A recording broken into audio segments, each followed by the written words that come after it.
Dan kita tambah sambal. Coba ya.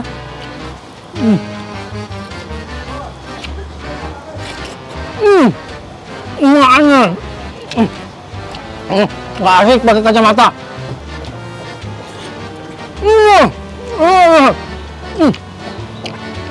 Cabai hijaunya bro. Tangan kiri, tangan kanan. Wow, luar biasa. Kita coba nih kemamahnya. Ikan kemamah masakan khas Aceh ya.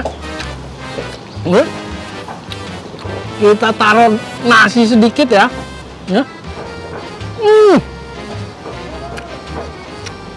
Rasa asamnya itu ditambah dengan kegurihan dari dari ikannya ini, dagingnya ini.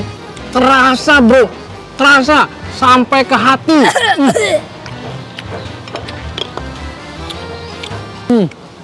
Kayaknya nggak cukup satu nih, ayam gorengnya kecil-kecil masalahnya. Mesti nambah lagi nih.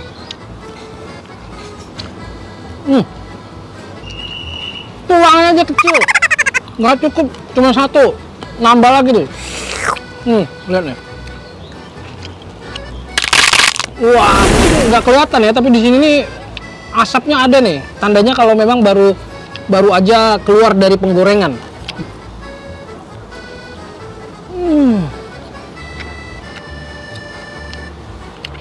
Maknyos.